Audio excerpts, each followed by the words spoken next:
this meeting to order. Welcome to meeting number 19 of the House of Commons Standing Committee on Citizenship and Immigration. The Board of Internal Economy requires that committee adheres to the health protocols, maintain physical distance of at least 2 meters from others, wear a non-medical mask when moving in the meeting room, and preferably wear a mask at all times, including when you are seated. Maintain proper hand hygiene by using the provided hand sanitizer at the room entrance and wash your hands well with soap regularly. As the chair, I will be enforcing these measures for the duration of the meeting, and I thank all the members in advance for their cooperation. Today's meeting is taking place in a hybrid format pursuant to the House of Order of January 25th, 2021. The proceedings will be made available via the House of Commons website. So you are aware the webcast will always show the person speaking rather than the entirety of the committee. I would like to take this opportunity to remind all participants to this meeting that screenshots or taking photos of your screen is not permitted. A reminder that all comments by members and witnesses should be addressed through the chair. When you are not speaking, your microphone should be on the mute. With regard to a speaking list, the committee clerk and I will do the best we can to maintain consolidated order of speaking for all members, whether they are participating virtually or in person. Today's meeting is regarding the study of immigration and refugee measures for the people of Hong Kong and labor market impact assessment under the Temporary Foreign Workers Program. Pursuant to Standing Order 1082, the committee is resuming the studies of immigration and refugee measures for the people of Hong Kong and labor market impact assessment under the Temporary Foreign Workers Program. Pursuant to the second subcommittee report adopted by the committee on February 1st, today's testimony may be considered under both studies. Today, I would like to welcome Honorable Marco Mendicino, Minister of Immigration, Refugees, and Citizenship. Thank you, Minister, for appearing before this committee. All the members really appreciate your coming for 2 meetings this week. So thank you on behalf of all members of this committee. We are also joined for this panel the officials from the Department of Citizenship and Immigration. We are joined by Marianne Campbell-Jarvis, Assistant Deputy Minister, Strategic and Program Policy, Nicole Gills, Associate Assistant Deputy Minister, Operations, Tammy Gill, Director General, International Network, Caroline Xavier, Associate Deputy Minister. So the Minister will be saying for the first panel, we will start with his opening remarks, and then we will go into round of questioning. Welcome, Minister. You can please start. You will have 5 minutes for your opening remarks. Thank you, Madam Chair and members of the committee. As we begin, I'd like to acknowledge that I'm joining you from the traditional unceded territory of the Algonquin people. I'm pleased to firstly address the committee's study of labor market impact assessments as it relates to temporary foreign workers and our immigration system. And after that, I'll discuss our initiatives to help more Hong Kong residents choose Canada.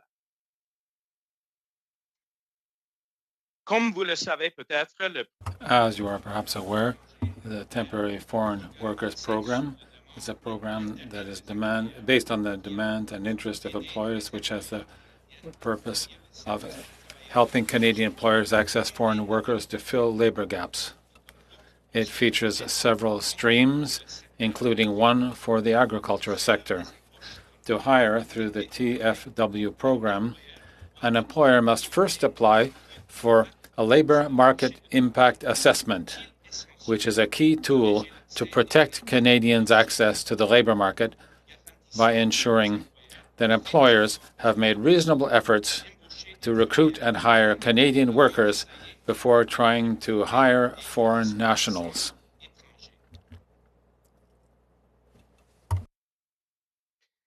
As our colleagues from Employment and Social Development Canada will explain, they manage the assessment and make decisions on LMIA applications while IRCC issues the actual work permits.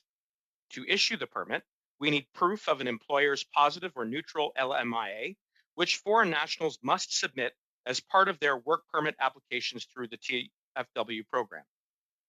Canada's other work program for foreign nationals, the International Mobility Program, is solely the responsibility of IRCC and works differently. Its goal is to advance our nation's broad economic, cultural, and social interests rather than to fill particular jobs in particular sectors. These workers are exempt from the LMIA process and include postgraduate work permit holders, youth on working holiday, and spouses of temporary residents, among others. Madam Chair, I hope this provides some useful context on this important issue. Now I'd like to turn to Hong Kong. In light of the recommendations made recently by the Special Committee on Canada-China Relations, the committee may have questions for me regarding the avenues for Hong Kong residents to come to Canada. Of course, all of this takes place against the backdrop of an extremely concerning situation in Hong Kong. At this difficult moment, Canada stands shoulder to shoulder with the people of Hong Kong and shares the grave concerns of the international community over China's national security legislation. The ties that bind Canada and Hong Kong run deep, and with many young Hong Kongers casting their eyes abroad, we want them to choose Canada. That's why I was proud to announce new opportunities last November for youth from Hong Kong to choose Canada as a place to work, to study, and to settle.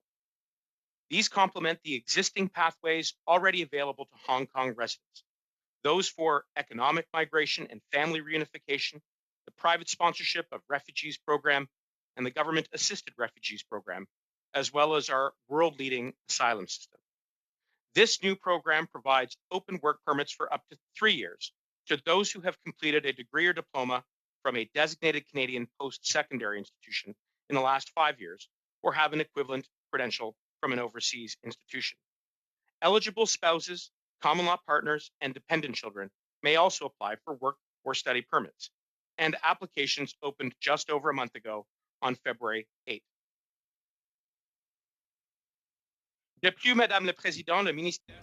In addition, Madam Chair, the Department is creating 2 new pathways to permanent residence available later this year. The first will target former Hong Kong residents who have gained a minimum of 1 year of authorized work experience in Canada and meet other criteria such as minimum language and education levels. The second will allow those who have graduated from a post-secondary institution in Canada to apply directly for permanent residence.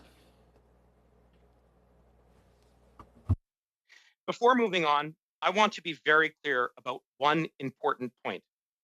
No Hong Kongers will be prevented from coming to Canada or claiming asylum because they have participated in peaceful protests. This is true whether they did so before or after the introduction of the national security law. We strongly support the right to peaceful protest, freedom of expression, and freedom of assembly. The steps that we have taken are in concert with those of our allies who share our grave concerns about the situation in Hong Kong. Sorry for interrupting, Minister. Time is up. You I'm have happy an to conclude opportunity and take questions from there. Yeah, no, you have an opportunity to talk further when we go to the round of questioning. Now we will start with our first round of questioning of 6 minutes, and that will be led by Mr. Helen. Mr. Helen, you have 6 minutes for your round of questioning. You can please proceed. Thank you, Madam Chair, and once again, thank you, Minister, for being here with us today. A response from Public Services and Procurement Canada revealed that 86% of employees at the Beijing visa office are employees of a Chinese police-owned company. Minister, you said that the government vets every single person in the office, but Procurement Canada says employees working for this company are vetted by VFS. Most of the employees in the visa office who are owned by a company with ties to the Chinese regime are not vetted by our government. Federal employees with access to protected A, B, or C forms, something as basic as a paper application for permanent residence, would require at minimum a reliability status check conducted by the government. Yet, employees of the police-owned company handle visa information and don't go through our own checks. If the Chinese Communist Party develops a fake identity, with the intent to infiltrate our overseas visa office via espionage and collect visa applications of applicants' backgrounds, and then run them through the hiring process for the subcontractor. How would we even know about it? Well, I want to thank my colleague for the question, and I appreciate his concerns. We are keenly aware of the risks of operating abroad, and that's why, as I said, we have a rigorous procurement process led by PSPC that screens for corporate security and ownership. That's why everyone who is employed by our contractors and subcontractors is screened to the same reliability status that is used for in-house government employees at our embassies and consular services. In addition, we have video surveillance in place to monitor their work. We also ensure that we have compliance and enforcement protocols that also include audits, and we will continue to manage these risks going forward and take whatever measures are necessary to maintain the security and integrity of our immigration system. Well, but Minister, what if a Chinese pro-democracy activist seeking to flee to Canada applies at that Beijing VAC? How could we be confident that a Chinese spy is not relaying that information to the Chinese government? Well, I will reiterate what I said to my colleague, which is that we are acutely aware of the risks of operating in any foreign environment, and that is why we have introduced rigorous protocols with regards to procurement, why we have strict protocols with regards to the screening and vetting of every employee that works not only for our contractors, but our subcontractors as well. That is why we work closely with lead security agencies, national security agencies, prior to the installation of equipment which is designed to encrypt and protect the information of our immigration processes. And as I said to my colleague, we closely monitor all of these protocols and will take whatever steps is necessary to manage those risks to protect the integrity of our immigration system. So it has been alleged that Chinese Ministry of State Security has in the past used spies in cases of foreign espionage to manipulate innocent civilians to spy unknowingly on allied nations. How do we know that the VFS employees are not compromised, as even one Chinese spy could destroy the entire functioning of the office and cause a significant security threat? I want to assure all members of this committee that we work very closely with all of our partners across government, including lead security agencies, to ensure that there is an implementation of security protocols, including the very careful and close scrutiny and vetting of all employees that work on behalf of the government in a contractual relationship. But we don't stop there.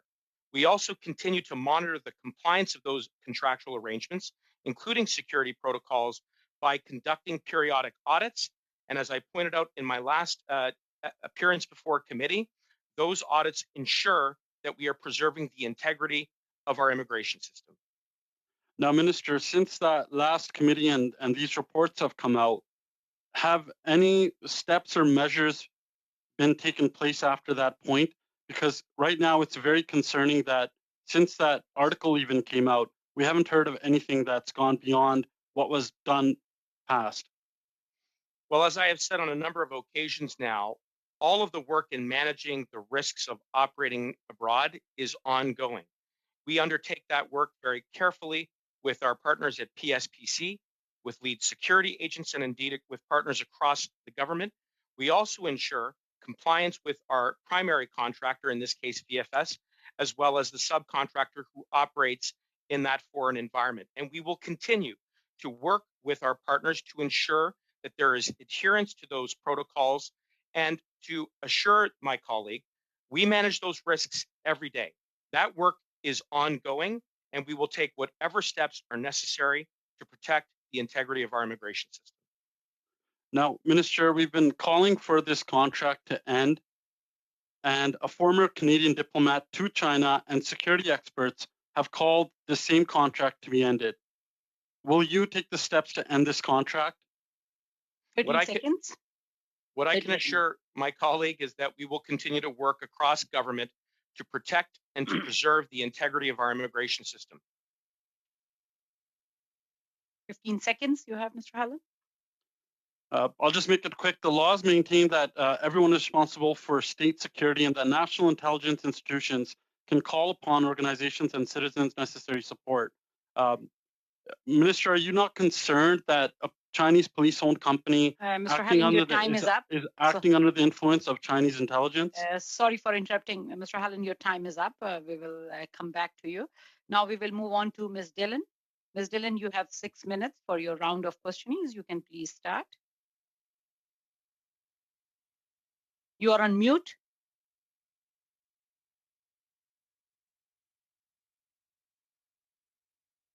We can't hear you, Ms. Dillon.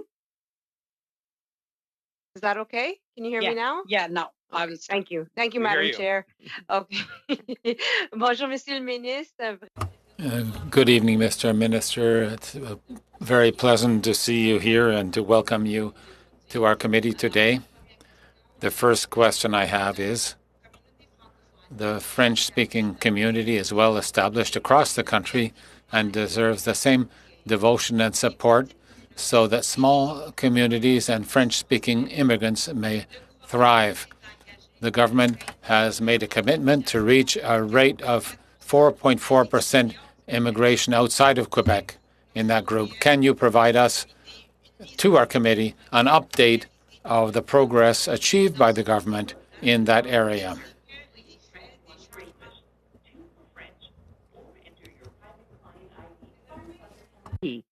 Bienvenue dans le système de conférence.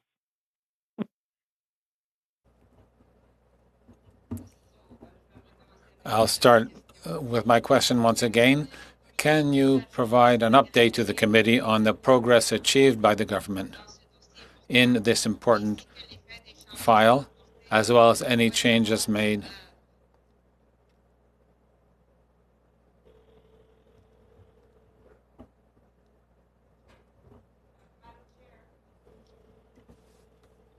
Madam Chair, there's some kind of phone audio happening in the room. If you wish to suspend, I'll see to it just now.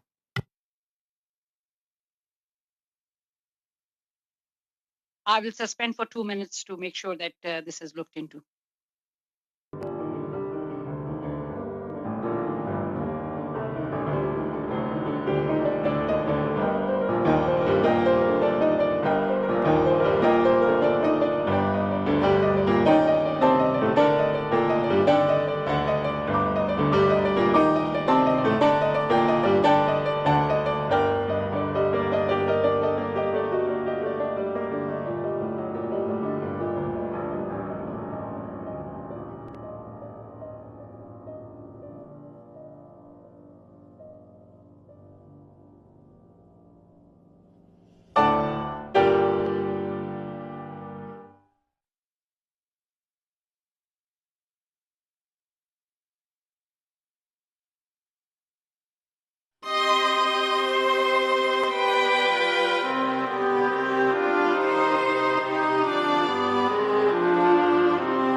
And we will start again with Ms. Dillon. Ms. Dillon, you will have your 6 minutes, and we will start the clock now. Sorry for the interruption. These technological issues do come up. So of you course, can please Madam start. Chair. Yes, thank you. Et rebonjour, Mr. Welcome back once again, Minister. Hello, committee. Good evening. My first question is going to be, as the French-speaking community is well established across the country, it deserves the same amount of support so that small French-speaking communities may thrive. The government has made a commitment to achieve an immigration rate of 4.4% outside of Quebec. Could you please provide to the committee an update on progress achieved by the government in that important file, as well as the cost of changes in our immigration portfolio to achieve the results set or the goals set by Immigration Canada? Thank you. Merci. Thank you to my colleague for that question. And Madam Chair, our government is a champion of official languages in Canada, and we are aware that immigration is essential to ensure the vitality of our French-speaking communities in a minority context. That is why we have announced additional points for French-speaking and bilingual candidates in the programs of express entry. We continue to find new ways to attract French-speaking people, including the development of a Francophone integration pathway and initiatives such as welcoming French-speaking communities. Our government will always be a strong defender of our French-speaking communities throughout Canada. And the last point, Madam Chair, is that in 2020, admissions of French-speaking immigrants represent 3.61% of all immigrants that were welcomed to Canada outside of Quebec, which is strong progress in that important priority. Merci beaucoup, Monsieur.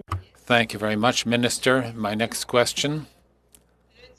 Last Monday, we were pleased to learn that the waiting line for the processing of applications for Quebec's Qualified Workers Program was completely eliminated. The backlog was eliminated, and this is important news because we know that it's important to ensure a continuing supply of labor to all the provinces, especially in the current context of the pandemic. Can you give us an update on what is planned for the Quebec Qualified Workers Program? Thank you.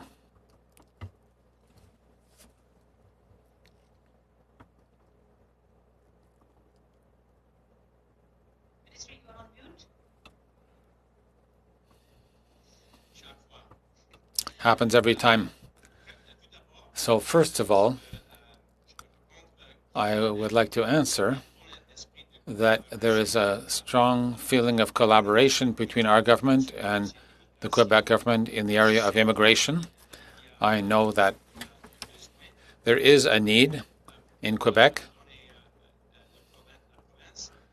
to provide workers in the province, and as of December 4th, 2020, applications received under the qualified workers category were all opened, and all the applications received since January 2021 have been entered into the system, and a modified acknowledgement was sent to the 16,000 applicants in the qualified workers program. And since November 2020, modified acknowledgements were sent for all applications received through to January 2021.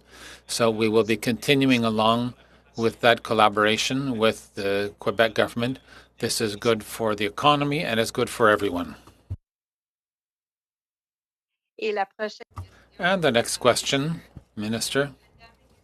Many challenges throughout the immigration system, most notably the abrupt end to many people's work and livelihoods to protect public health.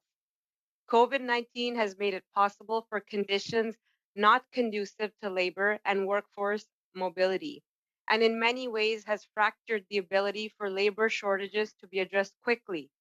Can you please explain to our committee what measures your department took to alleviate these issues? Thank you. Well, first, I want to thank my colleague again for her question and for her advocacy on behalf of her community. I know, like me, she shares the concerns of assisting Canadians and our government's record with regards to providing emergency relief to workers, to businesses, is done in tandem with the support that my department has provided those temporary workers who are also critical to ensuring our economy keeps going. And I think about the workers who are there to ply their trade on our farms, in meat processing plants, in the building and trade sector, and right across our economy, which we need to be firing on all cylinders in order to accelerate our economic recovery. That's why we've introduced additional work permit flexibility. 30 seconds left. To extend those who had to stay beyond their original stay. That's why we provided greater work permit flexibility for those with LMIAs moving from one job to the other. And that is why we will continue to provide this kind of innovation and support for temporary workers who, again, are critical to keeping our economy going. Merci beaucoup, Monsieur le Ministre. Thank you very much, Minister, for having taken the time to come here and to answer our questions, to testify in spite of all the technical issues that we have. Before we proceed to Madame Normandy, Mr. Dhaliwal, you have your hand raised. Sorry, Madam Chair, it was from the earlier. So sorry. Okay, no problem. We will now go to Madame Normandian. You have 6 minutes. You can please proceed. If Madame la Thank you, Madam Chair. Thank you, Minister, for being back with us. We have a lot of time in your company this week. My first question will focus on people who are awaiting a decision on their permanent residency status who have made an application in Quebec under the economic immigration program. Looking at the data of the government, the open data, we note that the threshold of applications has not been reached. It's 12,000 applications that have been processed out of a total possible 26,000. We've heard a number of people telling us that they are waiting for their permanent residency because the time that it takes to process their work permits are very long. Many people have lost their jobs and were not able to relocate. Many would have liked to change the workplace but cannot do so. So my question is the following. Has the department considered prioritizing permanent residency files for people who are already in our territory in the context of COVID?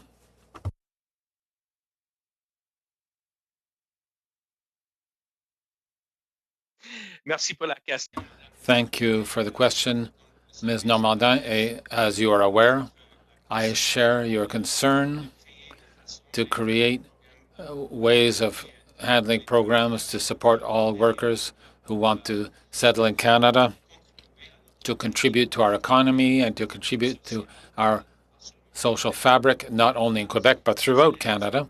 That is the reason why we have invested a great deal in our department to increase the resource levels, to create flexibility, and to prioritize all of the workers that we need in order to deal with labor shortages and deal with the priorities of our economy. And it's true.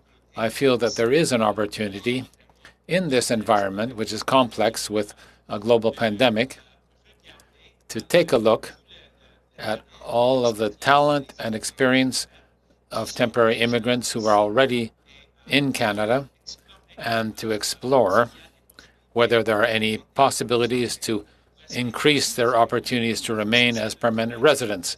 This is work that we do together with the Quebec government. As I had already mentioned, it's good for Quebec and it's good for all of Canada. Thank you, Minister. And my next question also deals with the connection with work permits that took longer to receive during the crisis. And I talked to someone at the immigration office who has been waiting for 7 months for certain work permits. We've seen in the newspaper that refugees have been waiting for work permits for 7 months. They had employment opportunities in the health sector. There are people who want to hire them, but since they did not get their work permits, they had to settle for receiving social aid. So my question is the following. We've seen a lot of pressure on the processing work permits in the context of the crisis. Would it have been a good idea to consider proposals such as that of the Bloc Québécois to have sector-based work permits, to have impact studies on the labor market on a sector basis of a longer duration, which in long term would reduce the pressure on the number of applications. Madame Normandin, Ms. Normandin, I'm always open to explore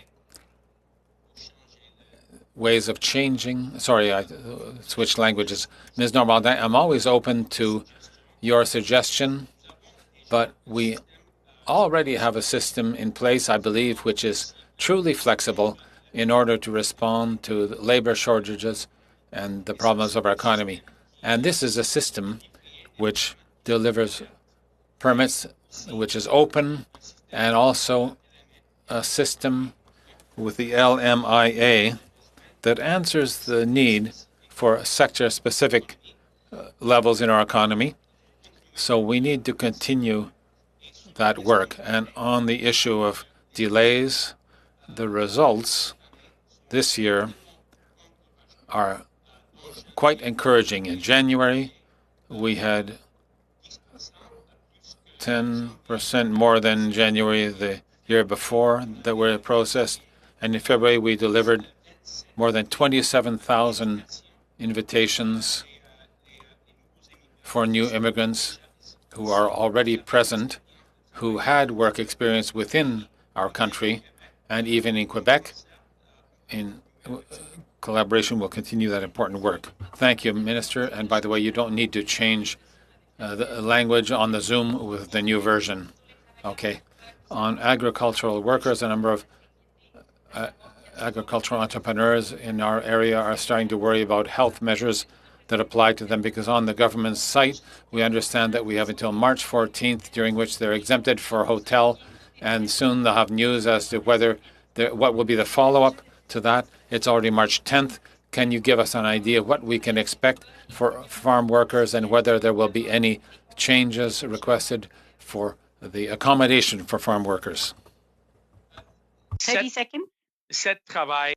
This work is very important, and there are many lessons that we've learned over the past year, but at the same time, there are many successes that we've seen in the past year in the agricultural sector, because we created ways of handling that category of work in a way that protects the health of all Canadians. And I want to assure you and all the members of the committee. We will now move on to Ms. Kwan. Ms. Kwan, you have 6 minutes for your round of questionings. You can please proceed. Thank you, Madam Chair, and thank you to the Minister. The Minister says that every single person who works for the Visa Application Center, as well as those who are subcontracted, are vetted by the government. And we learned that subcontractors owned by the Beijing police are hired by the subcontractor, and they're not vetted by the federal government. So we now learned that 86% of the staff being hired by the subcontractor doing back services work for Canada is owned by this Chinese, by the Chinese police. So in what world would having 86% of the staff who are employed by an arm of the police and are receiving the kind of sensitive information that VAX handle would be a good idea, on top of the fact that the chair of that company is the party secretary and the general manager is the deputy party secretary? The truth is the entire structure stinks, and this is a huge conflict of interest for the safety of applicants. So the minister keeps saying that he's assured about the VAX security, yet the entire structure is fundamentally flawed. Given what has been uncovered, is the minister still confident about this structure, or will he do something about it? And if he's going to give me the same answer that he's been given to committee members in this meeting and the last meeting, he can sort of just say that he is comfortable with it. So I can move on to my next question. Ms. Kwan, I will reiterate that I understand and appreciate your concerns. I am confident in the protocols that we have put in place to manage the risks that exist in foreign environments, including in China. I am here to explain and to shed light how those risks are managed. And the screening and the vetting, which is undertaken by our contractors, ensures that there is a standard that is applied uniformly across government to the reliability status. But as I have explained, we do not just stop there. We also ensure that in the visa application centers themselves, that there are rigorous security measures to closely surveil and scrutinize the work that is undertaken by our contracted employees, including the uploading of sensitive information as part of our visa application process. So I hope that you will appreciate that we are eyes wide open on this issue, and we will continue to manage these risks carefully going forward and take whatever steps are necessary to protect the integrity of our immigration system. Well, the minister says eyes wide open, but I am not assured at all. Given the structure of the system, gives me grave concerns, and I believe Canadians share those concerns. In the United States, Mr. Dix advised that there is no visa application center in China.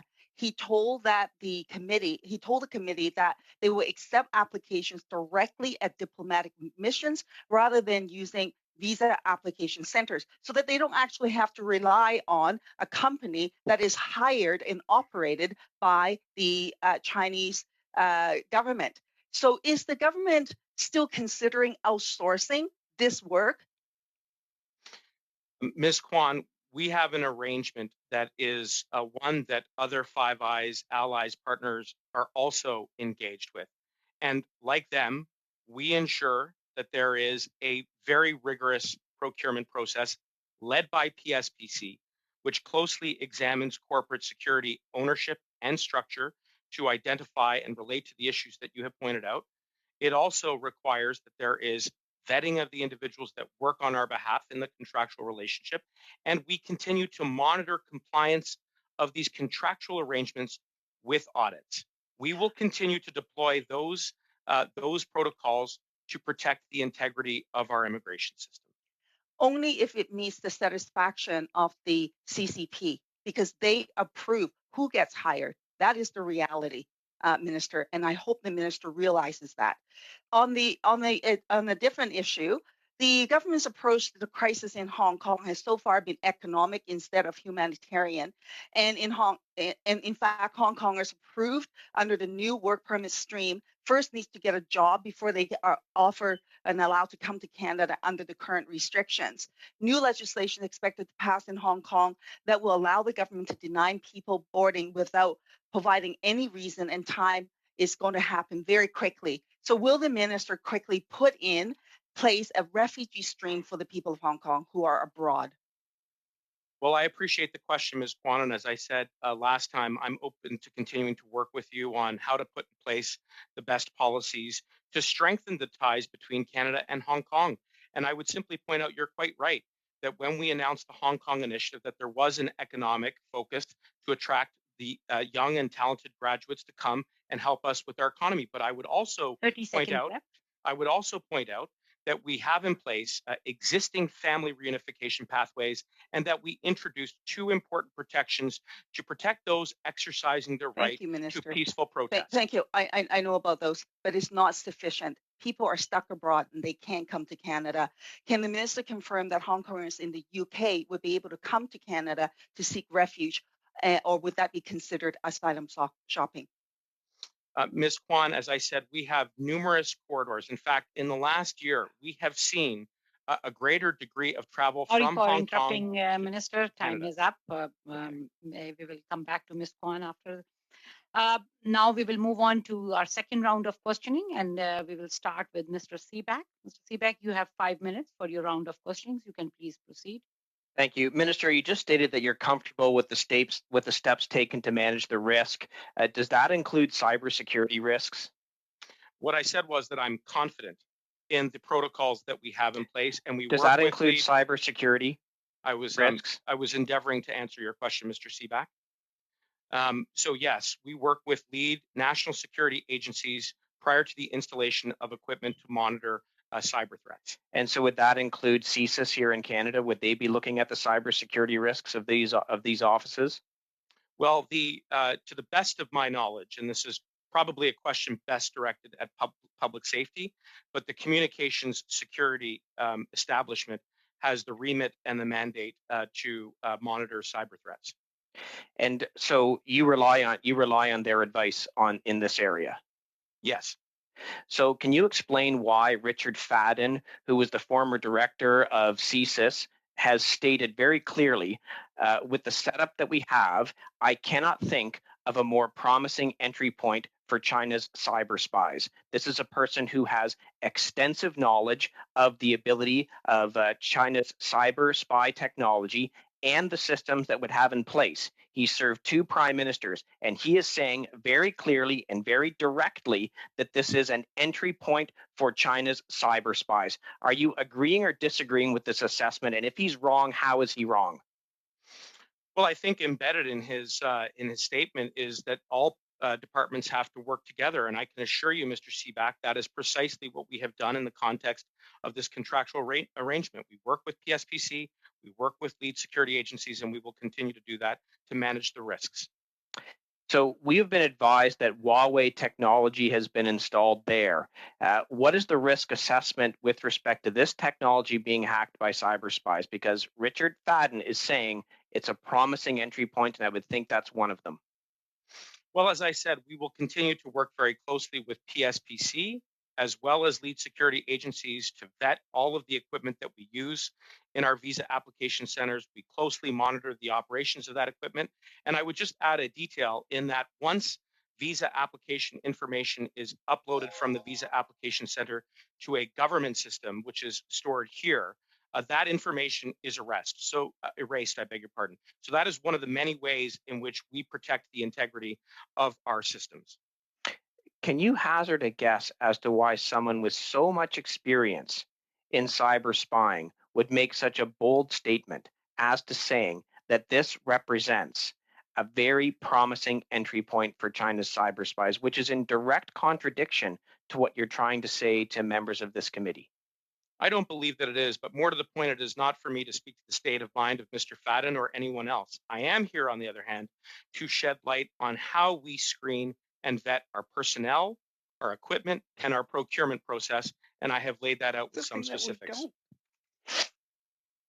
Under the Immigration and Refugee Protection Act, Canada could designate people as refugees within their country of origin. Is this something that the government is considering in order to help the people in Hong Kong who may very shortly, as Ms. Kwan pointed out, be subject to non-travel?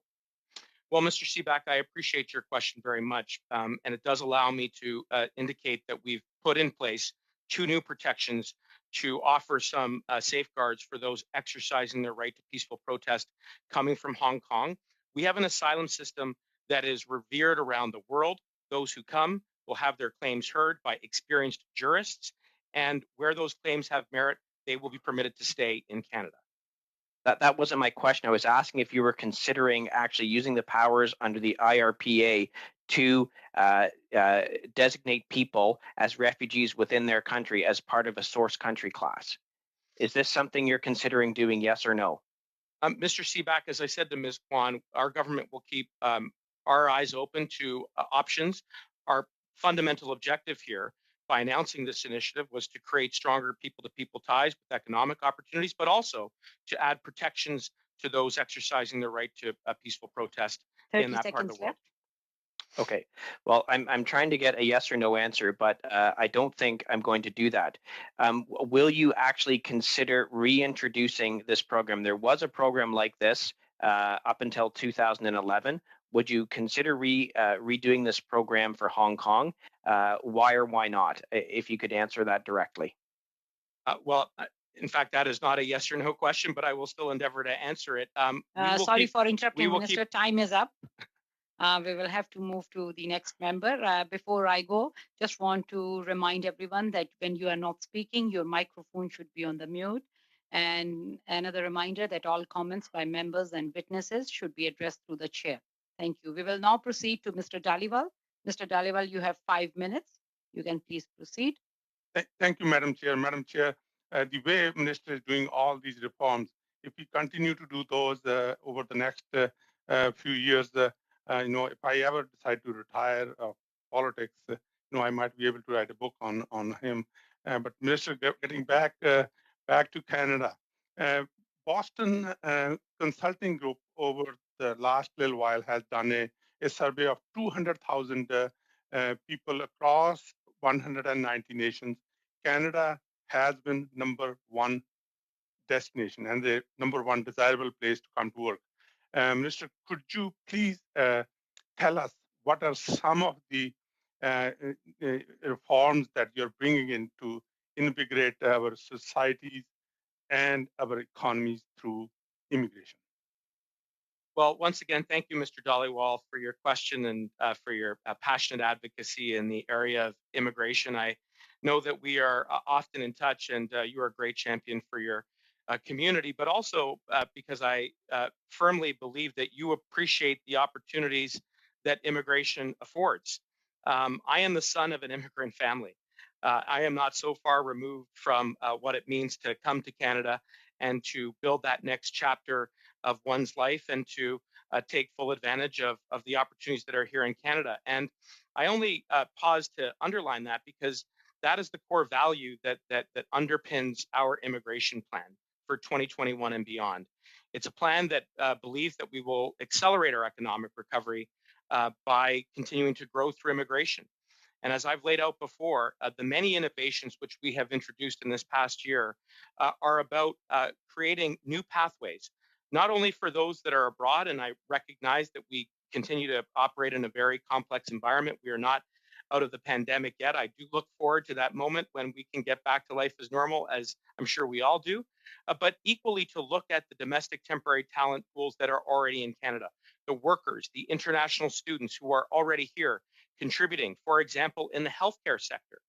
And I believe that we are at a juncture where we can provide the reinforcements, the second shift, as I've said before, to fight the second wave of the pandemic by incentivizing people who are here, who are young and who are studying very hard to apply all of the skills and the trades that they have acquired at one of our first-rate educational institutions across Canada. And by doing so, we will accelerate our ability to get out of the pandemic, accelerate our economic recovery, but equally to address the long-term demographic challenges, which are very sober. The fact of the matter is that we need immigration, and if we don't find ways to create new pathways, all of the things that brought your family here and my family here, access to public health care and education and retirement security, could potentially be compromised.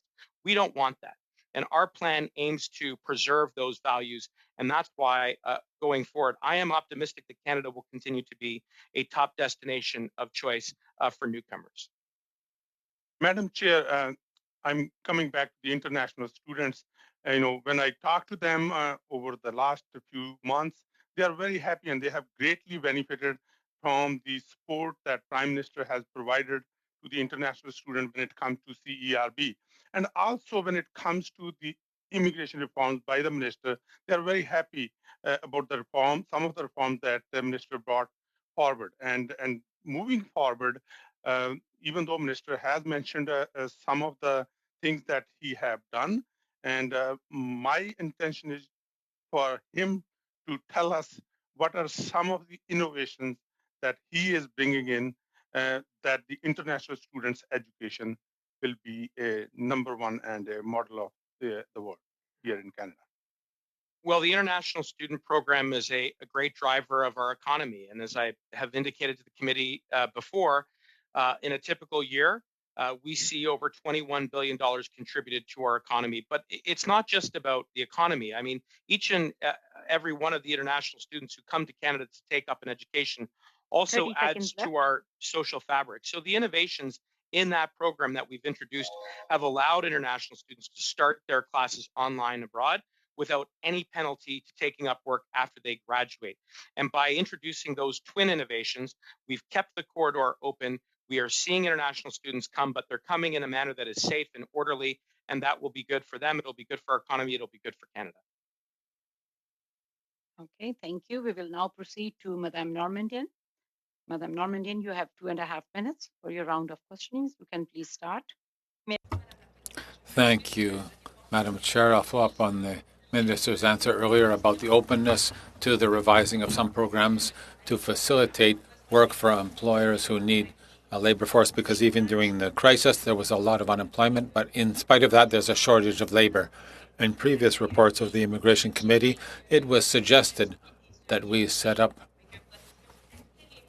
LMIAs with an accelerated process for employers with a good reputation, and it was proposed that the LMIAs would be replaced with a more employer-focused approach, and the bloc suggests to the department to work on LMIAs focused on regions and on types of jobs and longer scope and longer duration for LMIAs. And in consideration of what was suggested in the last report, it still has not been implemented. How can the minister assure us that what we're going to suggest in the next report will actually be evaluated? You are right, Ms. Normandin. I remain open to ideas and options, but we have already introduced a number of the measures connected with COVID-19 that aim to support the economic sector, and it places priority on handling applications from professions considered as essential during. So, Mr. Clerk, if you can look into it, I've stopped the clock, Madame Normandian. I can also, Madam Chair. I thought, though, someone had said earlier that I didn't have to switch anymore, but okay, I can switch. You can please, please start. May I begin again? We have already introduced a number of the measures connected with COVID-19 aiming to support key economic sectors, placing priority on handling applications for essential jobs during the pandemic in Quebec in order to support the efforts connected with the health crisis.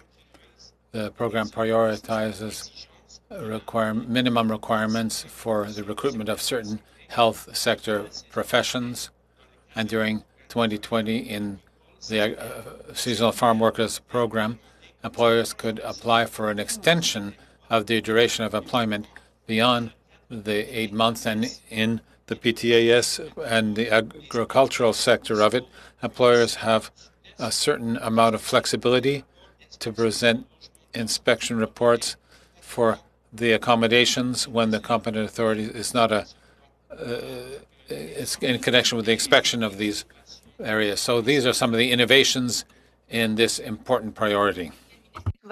Is the minister open to broadening this to non-essential jobs in the future? For example, if a company needs an LMIA, they need staff, and there's another company right next door that has the same problem, but they're going to have to go through an LMIA too. So is this something being considered by the minister in the future? We will have to move on to Ms. Kwan. Ms. Kwan, you will have 2.5 minutes for your round of question. Thank you, Madam Chair. The minister said he would be happy to work with me on the Hong Kong measures. My door is wide open 24/7, and I've submitted many suggestions to the minister, and I'm ready to work with him at any time to get those going. Recently, we learned of the caregiver who committed suicide after failing the language test 26 times. If a caregiver has secure employment here, clearly they're able to communicate effectively in their work. So why do we need to make them take these extra language tests? In the UK, for individuals that would not be entering into more technical and professional fields, there is a shorter level 2 skill test that could be used. If the government won't get rid of the language test, will the minister adopt the UK model? I hear you, Ms. Kwan, and obviously my sympathies are extended to that family and all of our caregivers who have provided extraordinary contributions during the pandemic, and not during just the past year, but for quite some time. And as I've said before, I engage routinely with the caregiver community. I have heard the same concerns expressed around language requirements. I continue to look for ways to have a program that welcomes caregivers, that provides flexibility, that allows them to sponsor their families. And we have made tremendous progress in this pilot program, and we will continue to find ways to ensure that caregivers are welcome to Canada and can stay in Canada should they choose to. Sorry, the minister didn't answer the question about language testing. He said he's looking for ways. Well, here's the UK model that would be a way. Previously, actually, the government used to allow for some discretion for the official in assessing the passing of the tests to make those decisions. Will he at least bring that back? As I said, Ms. Kwan, I'm certainly open to considering any suggestion you may have on language requirements, but I was just making the point that we have, in fact, incorporated a number of suggestions to make this program stronger, to be more inviting, Okay. to be more flexible around work permits, and as well to be more flexible around family reunification, all which has been All to the right. good with regards Thank to this you. program. Thank you, Minister. Well, on the issue around language testing, here's another suggestion. We can actually separate out the tests so that they can actually do the writing test, the reading test, the listening test, the speaking test, all separately. If they pass one, it stays on the record and they don't have to do all the tests all over again if they fail one. Here's another suggestion for the minister. Another issue with caregivers. I wrote Sorry to the for minister. interrupting, Ms. Kwan. Your time is up. Now we will end our second round of questioning with Mr. Hallen and Mr. Reagan. Both will have 2.5 minutes for their round of questioning. So, Mr. Hallen, you can please start. You will have 2.5 minutes for your round of questioning.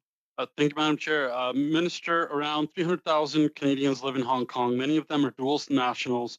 And more, there's indications that the Hong Kong government is forcing dual citizens to choose one nationality, putting them in a very difficult position of whether the right to live in Hong Kong versus to access to Canadian consular assistance.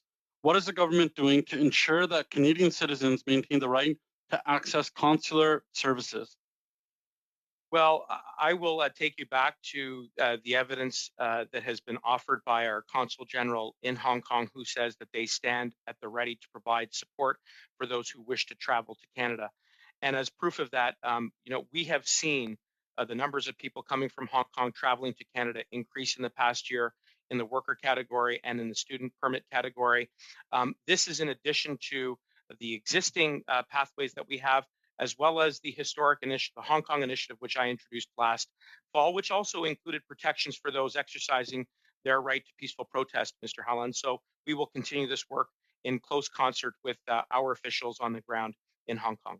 But respectfully, Minister, a lot of people are left out of that program. But we have heard that Hong Kong is blocking the exit of protesters who have engaged in the pro-democracy movement. What is the government doing to ensure that Canadians will always have the right to exit Hong Kong?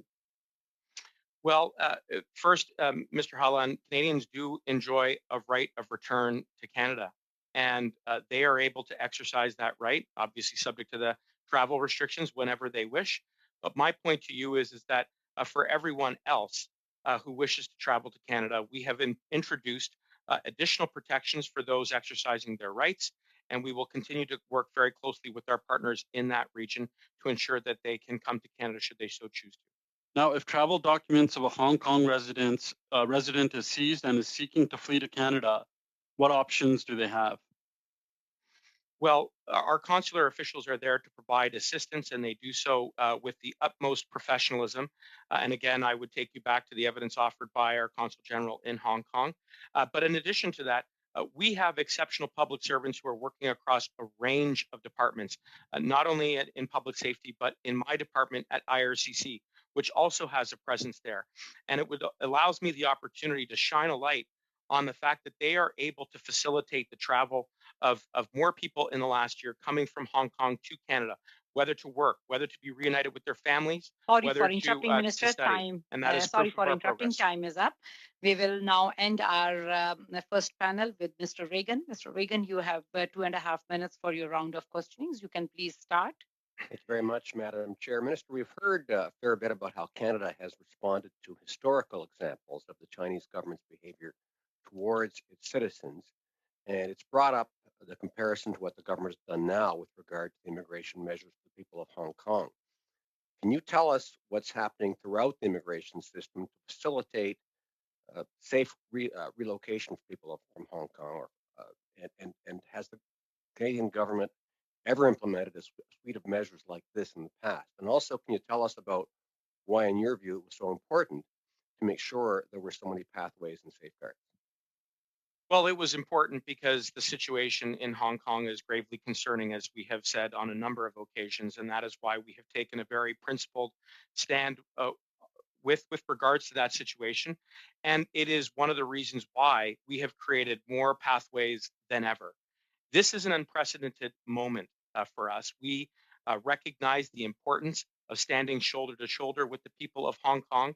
And one of the ways in which we are crystallizing that commitment is by creating those pathways, including the historic Hong Kong initiative, which I introduced last year, which has now been officially implemented. It's a program that is designed to attract those with experience and talent to come and start that next chapter of their life in Hong Kong. It's one that also introduces additional protections for those who have exercised their right to peaceful protest, a value which we take very seriously here in Canada. It is work that we are undertaking with our officials across a range of departments in that part of the world, as well as our public servants here. And as a result, I am confident that this is a program that will indeed deepen the bonds between Canada and the people of Hong Kong. Minister, an important project or pilot program in Atlantic Canada is the Atlantic Immigration Pilot. And over the years, this region has experienced population retention challenges that have had their own economic impacts. That program has been very successful. Can you provide an update on the status? I know we haven't got much time. I'm happy to do that. And of course, Mr. Regan, as you know, we just opened a new office, or sorry, we hired 62 new full-time employees in your province in Nova Scotia. And, they're going to work on family reunification, getting families and loved ones together more quickly than ever. But in addition to that, some of that work will no doubt have a spill-off effect on the Atlantic Immigration Pilot, which has been a great success thanks to the partnership that we have with Nova Scotia business leaders right across your province. I remember visiting your riding, going to see some of the small business owners. I look forward to being able to do that again in the future. Yeah. Sorry for interrupting, Minister. The time is up. And with this, the first panel comes to an end. I would take this opportunity to thank the Minister for appearing before this committee, not once, but twice during this week. We really appreciate all the work which you are doing on behalf of all Canadians, and especially during this difficult year when we have all been faced with unprecedented times. So thanks a lot for all the hard work which you are doing. Thank you, Madam Chair, and thank you to the members of the committee. Merci. Thank you. The officials will stay with us for the second panel. I will just suspend for 2 minutes so that we have the officials from the Statistics Canada and Department of Employment and Social Development logged in. So we'll suspend it for 2 minutes.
meeting to order.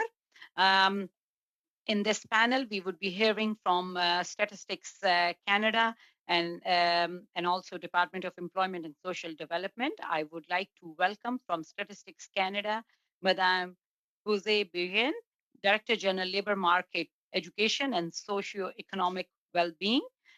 From the Department of Employment and Social Development, we are joined by Katie Alexander, Executive Director, Temporary Foreign Worker Program and Work Sharing Program.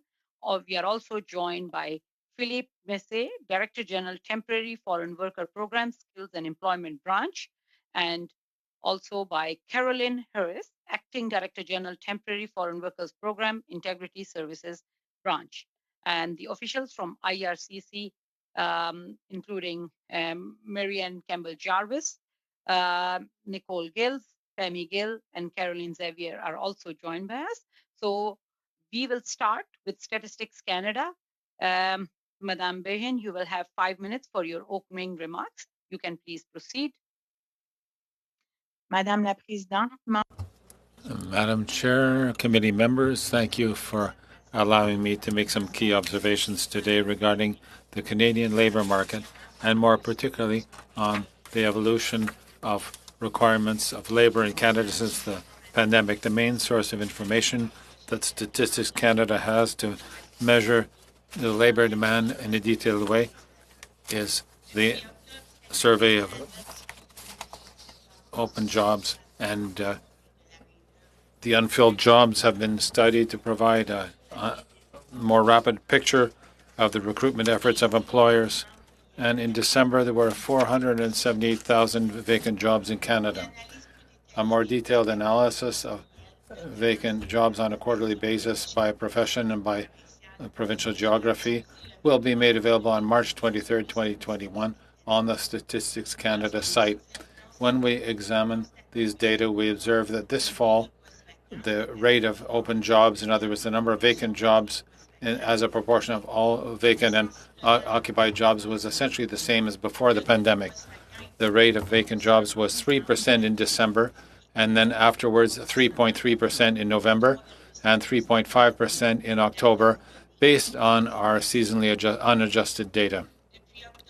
Since October, above average job vacancy rates have been observed both in sectors where employment has been less affected by COVID-19, such as healthcare and social assistance, and professional, scientific, and technical services, and in sectors that have been more affected, such as administrative and support services and accommodation and food services. The agriculture, forestry, fishing, and hunting sector, which employs a high number of temporary foreign workers, posted the highest job vacancy rate in October with 5.7%, but it fell by half the following month to 2.8%. In December, the job vacancy rate in this sector was 4.2%. The number of job vacancies in this sector can vary greatly depending on seasonal trends. Provincially, British Columbia and Quebec have consistently had the highest job vacancy rates since October 2020. These provinces also had some of the highest vacancy rates prior to the COVID-19 pandemic. From October to December, job vacancy rates were among the lowest in Alberta, Saskatchewan, and Newfoundland and Labrador. Job vacancy rates in these provinces also tended to be among the lowest before the pandemic. I would now like to provide a brief overview of the composition of temporary foreign workers and immigration. Temporary foreign workers have played an increasingly important role in the Canadian labour market in recent years. Nearly 470,000 foreign nationals had a work permit that came into effect in 2019, up sharply from the 340,000 foreign nationals whose permits came into effect in 2017. In 2017, there were approximately 550,000 temporary foreign workers in Canada, representing 2.9% of the total number of people employed. Although this percentage was relatively low for the economy as a whole, it was particularly high in agriculture, forestry, fishing, and hunting, where it accounted for 15.5% of employment. In contrast, the percentage of temporary foreign workers in other goods-producing sectors was generally low, representing 1% of employment in mining, quarrying, and oil and gas extraction, and 1.7% in manufacturing. In service-producing sectors, the highest proportion of temporary foreign workers was observed in accommodation and food services at 7.2%. Looking at immigration more broadly, immigration levels followed an upward trend from 2016 to 2019, with 8 of every 10 people being added to the Canadian population being immigrants or non-permanent residents. In 2018 and 19, the majority of employment growth was attributable to immigrants. However, immigration levels fell sharply in 2020 due to the pandemic and travel restrictions. Our projections suggest that by 2030, Canada's population growth could come exclusively from immigration. This concludes my presentation, Madam Chair. We will now hear from the Department of Employment and Social Development. Bonjour, Madame la Présidente. Good evening, Madam Chair. Philippe Massé. For your opening remarks. Merci beaucoup. Thank you very much. My colleagues have already been introduced, so I would like to give you an overview of the program and the impact on the labor market, as well as measures taken during the pandemic. The Foreign Worker Program is to enable Canadian employers access foreign workers when qualified Canadians or permanent residents are not available, and works to protect foreign workers during their time in Canada. The program requires employers to obtain a positive labor market impact assessment, or LMIA, to establish that the employment of a temporary foreign worker will not have a negative impact on the Canadian labor market. While the program constitutes a small proportion of the Canadian labor force, workers are a key source of labor, particularly in agriculture and agri-food. Ensuring their reliable entry and safe working conditions is key to the ongoing competitiveness of these sectors and to Canada's broader economic recovery.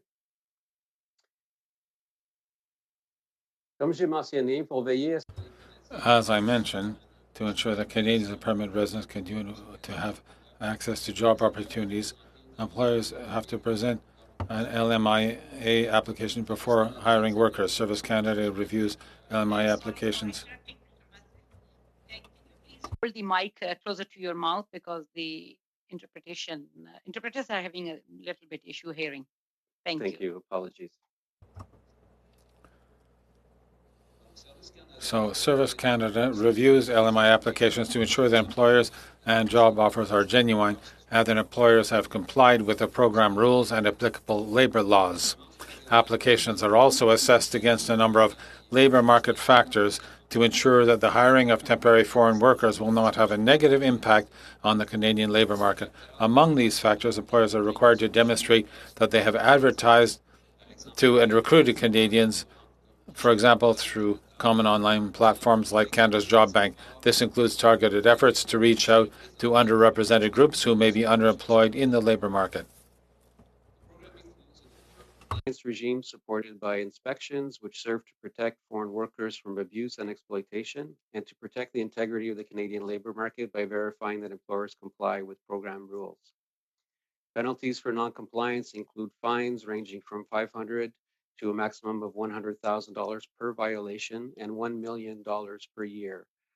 Program bans as well for various lengths from 1 to 10 years, and permanent bans for egregious cases. Finally, I would like to say a few words about the program's response to the COVID-19 pandemic. Early on, the government took steps to protect the health and safety of workers and the public to this new threat. These include publishing guidance for employers and workers and introducing new regulations that compel employers to meet new public health requirements. Funds were also allocated to increase capacity for inspections and enhance Service Canada's ability to receive and assess allegations of non-compliance. Additional measures also included funding migrant worker organizations to support workers affected by COVID-19, as well as new programs implemented by the Department of Agriculture and Agri-Food Canada to help employers offset some of the costs related to the quarantining of workers, including improvements to accommodations to ensure public health requirements were met. In recognition of the agriculture sector's reliance on foreign labor, ESDC has also implemented a number of administrative measures to support timely access to workers, including priority processing applications from agriculture and agri-food employers.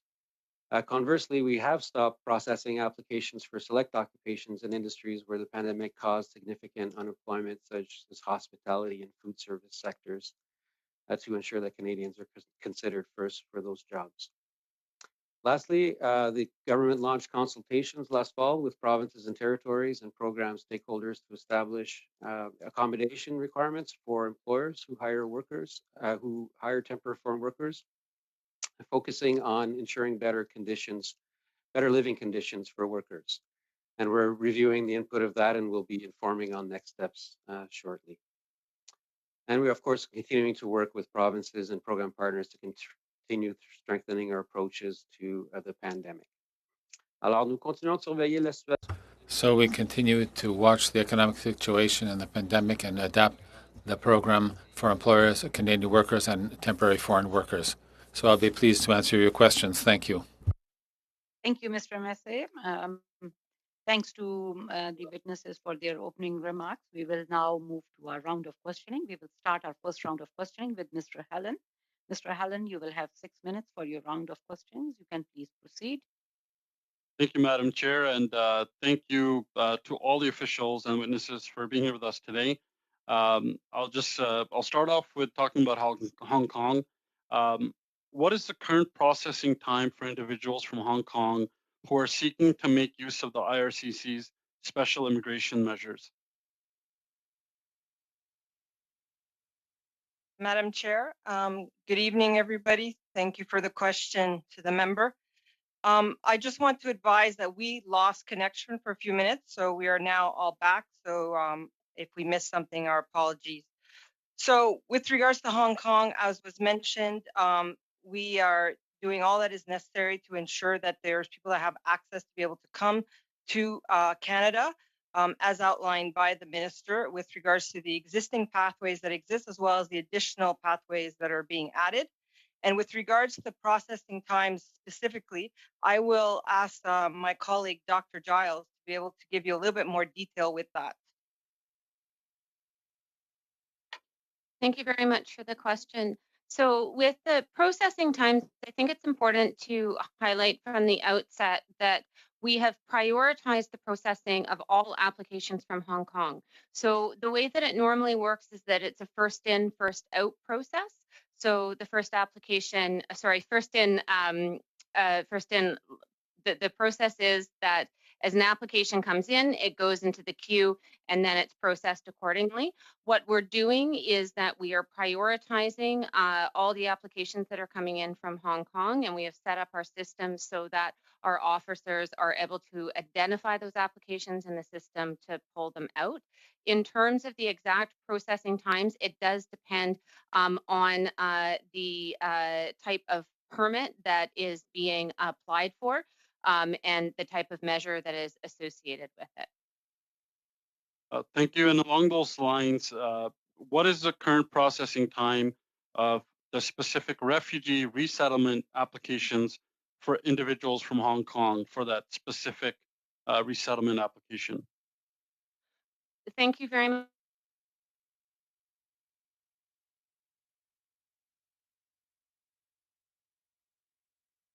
I think we lost Mr. Clerk. I've stopped the clock. Mr. Clerk, can you look who was trying to speak? It is a connectivity issue. I'm looking into it now. Can you still hear me? Yes, we can hear you now.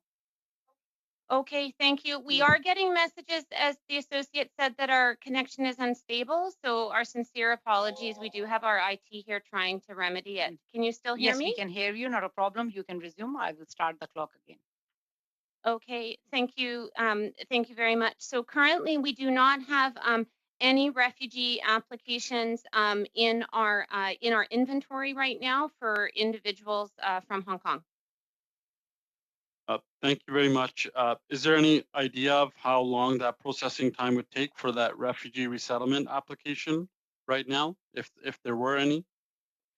Again, it does depend on the circumstances, and I would flag here that we do have a very important valve for urgent refugee applications, which is our Urgent Protection Program, which we do work on in coordination with international partners, including UNHCR, which does allow us to facilitate the urgent resettlement of refugees who are facing immediate threat to their lives or to their safety. Thank you. Moving on, I wanted to talk about the living conditions with the COVID measures for temporary foreign workers. With respect to living arrangements provided for temporary foreign workers, how many compliance inspections were conducted? So we run this program in conjunction with our colleagues at Service Canada and ESDC. And so there is a part of it that we manage with regards to those who are exempt from LMIA. But if you are asking for those that would have needed LMIAs who came over with regards to temporary foreign workers type of work, I will recommend we redirect the question to my colleagues at ESDC to be able to speak to the compliance of the program. Okay. Are there any numbers as far as any tips or allegations of non-compliance that were received? Again, I would recommend that my ESDC colleagues answer that question. Okay, fair. I'll move on to the LMIA, the unlimited. Hello, I can answer the question, Madam Chair. Okay, so with regards to the tip line that is available for the workers, we have received since April 749 tips and allegations, and these are pertaining to employers or workers, and these trigger inspections when we receive them. So we do referrals based on the information that we get, and for the egregious cases, it is triggered within the 48 hours when we once we have established the information, when we have analyzed the file that we received tips on. So this is for the tips and the tips that we receive. As far as statistics of inspections, in 2021, since April, we have launched 4,907 inspections, and 2,590 of those were completed. So this is the statistics that I have, and I can say that 16% of the employers who had to make corrections had to make corrections to be found compliant. Have there been any penalties or fines been issued out of those? Can we get a number of those?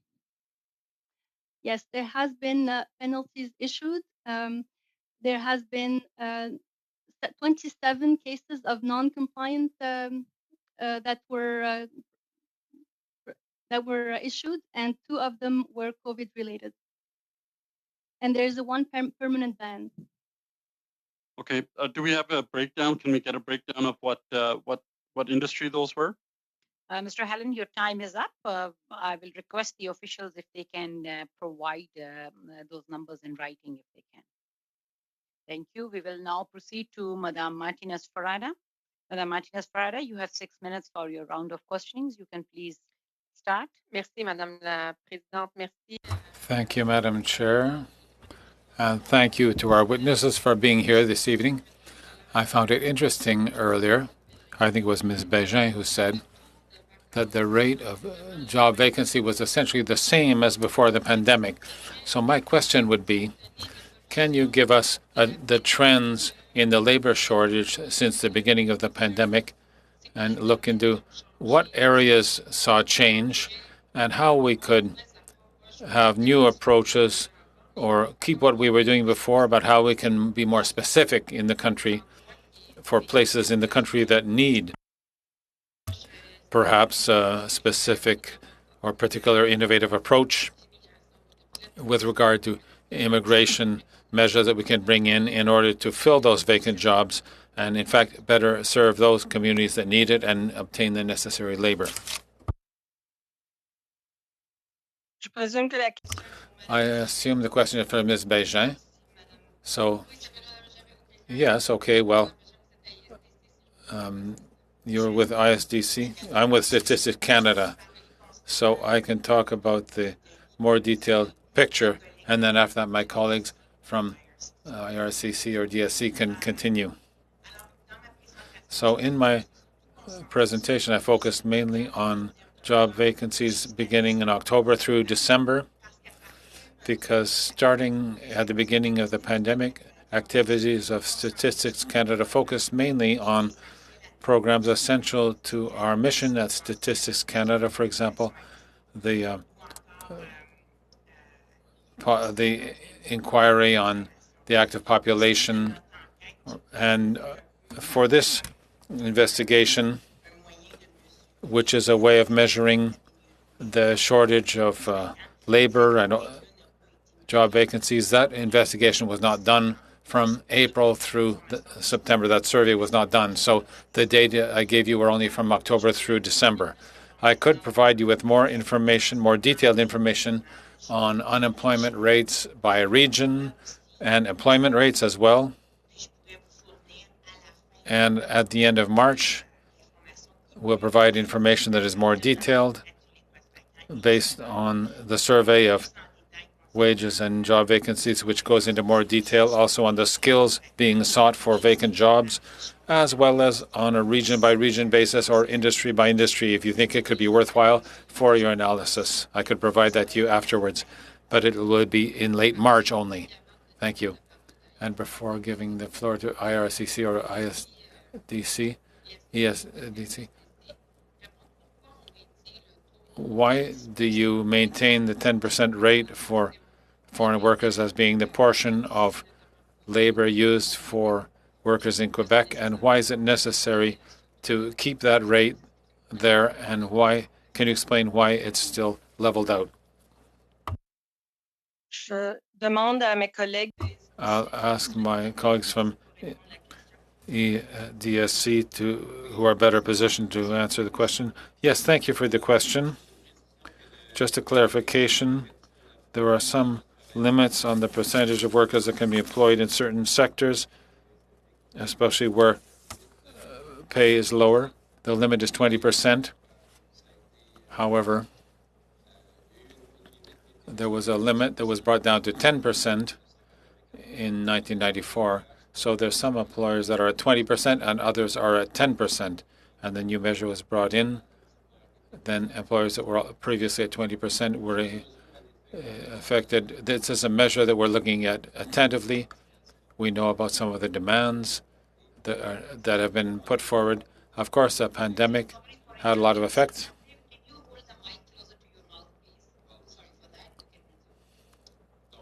So, of course, with the pandemic, there's been a lot of uncertainty on the labor market, and so we focus on the situation. And with the recovery, these are program aspects that we're going to be looking into more attentively in the future. And of course, we looked into the impacts of COVID and worker safety measures, and we're also going to look at that in the coming weeks attentively. Thank you. Are there any programs or tools that the federal government is working on closely with Quebec in order to deal with this labor shortage? We have very good collaboration with Quebec, and I can tell you that personally, I have had meetings on a weekly basis, and now every 2 weeks we meet to discuss issues related to the program.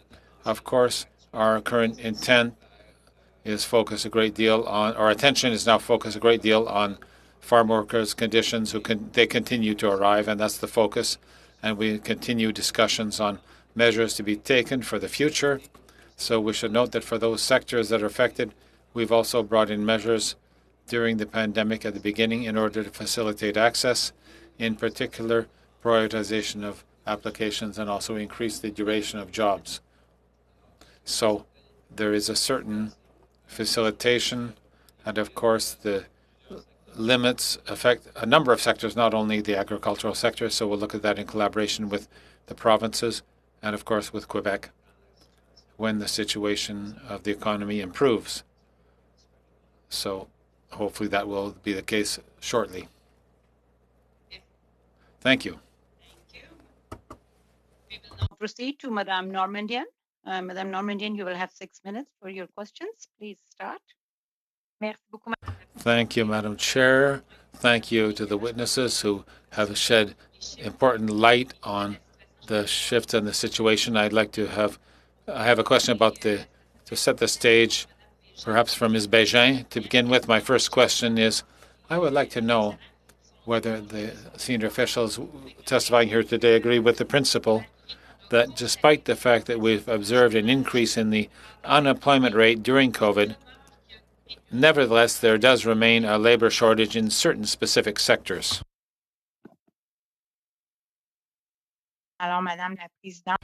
Madam Chair, I can answer the question in part. So yes, we have seen a change in the unemployment rate since the beginning of the pandemic. Everything depends, of course, on health measures that were applied. So we have seen certain industries more strongly affected than others, and certain population groups were also more strongly affected. As I explained during my speech, we resumed the publication of the vacant jobs in Canada starting in October on a monthly basis in order to enable us to have some additional indicators in addition to those on the survey of the labor force to give us an advance idea of what's happening in the labor market. And then as of the end of March, we're going to also have a quarterly analysis that will be more detailed, which will also provide additional indicators. Thank you very much. And along the same line of thinking, could you please say whether you agree with the fact that even during a period of high unemployment in certain jobs, we can say that there is a kind of a structural difficulty of obtaining local labor? So what I would add here, Madam Chair, is that labor shortages vary depending, according to our data, it varies depending on the region, if there's an industrial aspect involved, and there's also a skills-related aspect that is more of a local nature. So that does not mean that for a given industry, the labor shortage or the skills sought are going to be the same depending where one is located in Canada.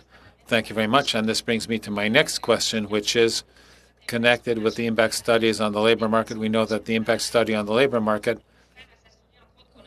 is to deal with the fact that steps have been taken locally to find local labor. So I'd like to know whether you agree that with the difficulty we have in filling certain jobs that remain vacant, even in a context of high unemployment, whether this calls into question the need to use the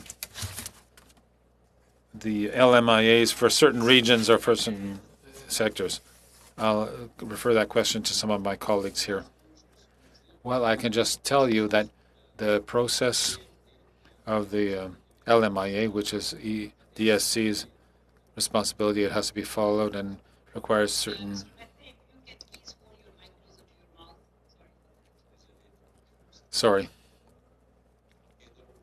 So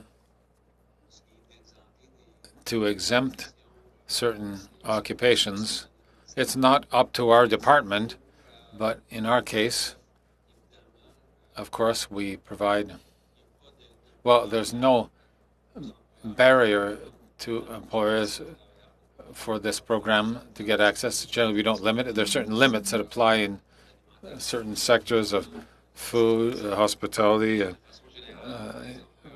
but those who have access to workers can make applications, who want access to workers can make applications, and it'll be approved if they fulfill the requirements. Thank you very much. And on the question of closed work permits, we've heard a number of people mention that it caused problems because of mobility of labor. A very concrete example in my area is that when a farm has a climatic catastrophe, then they cannot lend the employees next door to another farm that might be able to save its crop. So in 2016, there was a committee that made a recommendation to abolish, quite simply, the concept of a closed work permit and refer more to the LMIAs with a permit that are more based on a given sector or of a geographic nature when we know there's a large labor shortage in a given area. then a person who holds a permit would not have to have a closed permit, but could be allowed more mobility. So where do things stand with that recommendation? Is there some openness to that? Can we review the need for these closed permits? Thank you for the question, Ms. Normandin. I can tell you that on account of everything that we have learned this year, quite a difficult year, as you are well aware, and as we discussed, that yes, we have added a considerable amount of flexibility, especially in recent months, in order to really have a capacity that you are describing to make it possible for people to find other jobs if they lose a job. And so we have brought in processes that facilitate application for another permit and to have an opportunity to be hired by someone else. And we have also made considerable efforts to try to respond as quickly as possible to the requests we get in that type of situation. Thank you, Madam Chair. I don't think I have time for any further questions. Now we will move on to Ms. Kwan. Ms. Kwan, you will have 6 minutes for your round of questioning. Thank you very much, Madam Chair, and thank you to the officials. The minister didn't answer this question, so I wonder if the officials can advise and confirm that Hong Kongers in the UK would be able to come to Canada to seek refugee status, or would they be considered as asylum shopping under the recent provisions that the Liberal government has passed? Thank you for your question. As was stated, we have very grave concerns of what's going on, and we are doing all that we can to ensure that those that want to make their way to Canada can find various ways in which they can do so. And being able to do it through a means of asylum and seeking refugee to Canada can be done if you're in the UK and have not already claimed asylum in the UK. And you can do it via the UNHCR or other various ways in which they can do that. Or if they're in Canada, they can also seek to do an in Canada asylum claim. Is there any work being done right now within the department in looking at how to allow for asylum status or refugee claims to be made by Hong Kongers who are abroad and who would not be able to go through the UNHCR process? There is more than the UNHCR process. One can do can also seek to be a privately sponsored refugee. So we have more than one way in which you can seek refugee status. And as was mentioned by my colleague, Dr. Giles, if one needs urgent protection, there's other ways in which we can also assist as best as we can in knowing the Could the officials table those other ways to the committee so we have the full details on what that process is? The that government would be has, my pleasure. thank you. The government has indicated that it is priority for the Hong Kongers with their application processing. Could the officials table current and expected processing times for these applications compared to others in all the different streams? The timeline issue is very important, given that the Hong Kong legislature is considering pending legislation that would not allow for people to go on flights to leave Hong Kong. Yes, we can definitely provide that information should we have it in our holdings. I would just simply also add that to date, as was mentioned by the minister, we continue to ensure that Hong Kongers know that especially if they're dual citizens, they can make their way to be able to get necessary documents so that they can travel to Canada. And the mission has made itself available to be able to support those in Hong Kong if that is something that they wish to do.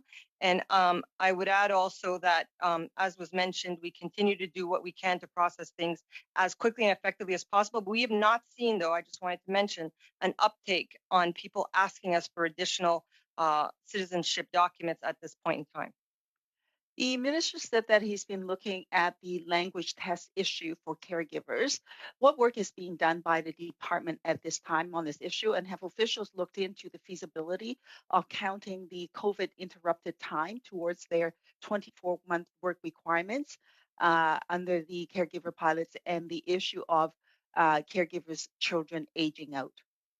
Thank you again for your question. We continue to learn a lot from the caregiver pilot, and assess how it is going. So in terms of the question you've asked, we are looking at what the implications could be for those who are in the pilot program right now, and for those who may be currently unemployed or interrupted due to COVID reasons, whether or not they will be able to meet the timelines that are required for the program. And so this assessment is something that we're continuing to do, including the recommendations that you made to our minister, where we can look and seeing what the language requirements are. But at this time, the pilot is still something underway, and we're using the results to be able to effectively understand and evolve the program should it require to do so. I will turn also to my colleague, Marion Campbell-Jarvis, to see if she has anything else further to add to help answer this question. Yes, thank you, Madam Chair. Perhaps a few additional details to add to that response. With respect to the caregiver and the language issue, the pilot does run until 2024, and so we will be considering next steps. I would note that. Sorry, can I just interrupt for 1 second? So that means that no changes will be made until after 2024. Is that correct? That's not. Thank you for the clarification. That's not exactly what I was implying, Ms. Kwan. That would be a decision and question for the minister. I was simply noting that to add to what Ms. Xavier had noted, that we continue to study this as a pilot and to assess how things are proceeding. I would note that with the language requirements, this program does have almost an overabundance of interest of people who are making the language requirements now. The program does have very high levels of response. Yeah, I just want to note that on that issue. I mean, this is a problem not just in the pilot, it's been a problem ongoing with the caregivers. Even in the last parliament, this became an issue where witnesses came forward and raised the concerns. And so I just want to highlight that. And I hope that the department is moving forward in expediting, making it easier for caregivers, because if they are here working already, they are able to communicate with their employer. So why are we layering on so many barriers for them? And especially if you're a caregiver, sorry for interrupting, Ms. Kwan. they're not able to take sorry the for courses. interrupting, Ms. Kwan. Your time is up. We will now move to our second round of questioning, and we will start the second round with Mr. Seaback. Mr. Seaback, you have 5 minutes for your questions. You can please proceed. Great. Thank you very much, Madam Chair. And forgive me if I don't know the answer to this, but when we were talking about temporary foreign workers under the agricultural stream, I know that this is a big issue in my riding because we have a lot of farms and a lot of them rely on temporary foreign workers in the agricultural sector. Many of those come from the Caribbean, and we have flights that are not coming from the Caribbean. Could you update me on the status of what we're going to be doing with temporary foreign workers from in the agricultural sector? So thank you for your question. So as you note, seasonal agricultural workers are very important to the ongoing work we need to do to supply food to Canadians. And so we work very actively with those countries from where they come to be able to identify what are the various means in which one could make their way. But it's the employers themselves that are actually very good at trying to ensure that these workers can make their way to Canada. So for example, they are using existing flights, yes, but other ways in which an employer can ensure that seasonal agricultural workers come is via charters. And charters are sometimes put in place so that they can come from Mexico, Honduras, the Caribbean, as you mentioned, directly to Canada.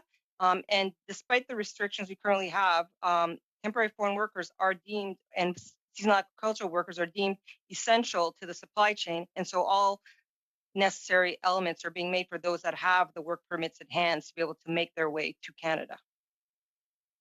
Thank you very much for that answer. That's great news. And maybe you don't know this and it's not your department, but what are the quarantine protocols that are going to be in place for a seasonal agricultural worker that's coming if they're able to come here? Is it going to be a 14-day quarantine like it was last year around this time? Because I know that that's certainly an issue, but they were able to adapt to that particular parameter. Thank you for your question. Ultimately, the public health and safety of Canadians is paramount in everything that we're doing as a government, and all departments are seized with this. And so we really want to continue to ensure that anybody that is traveling to Canada, whether it is for essential business or other reasons, that they continue to adhere to the regulations that have been put in place or the restrictions that have been put in place at the border. So as you've mentioned, currently the temporary foreign workers as well as seasonal agricultural workers are not exempt from the quarantine measures that have been put in place by public health agency. And so for the time being, till told otherwise, they will have to adhere to those measures. And if you don't know, that's fine, and I'll move on to other areas I want to question. But is that a 14-day quarantine, or are they going to be caught up in the new mandatory hotel quarantine stays? So for the time being, as we know it, it is 14 days quarantine. If that change or evolves, still to be confirmed. Okay, thank you very much. With respect to LMIAs, I think there's two issues that I hear the most. Number one is the cost, which is $1,000. So, you know, what is the basis for the cost? Is there any decision to try and find ways to reduce that cost to the employer? Because you could have a number of LMIAs you're applying for. It's a large burden on employers. If I may, I will direct this question to my ESDC colleagues.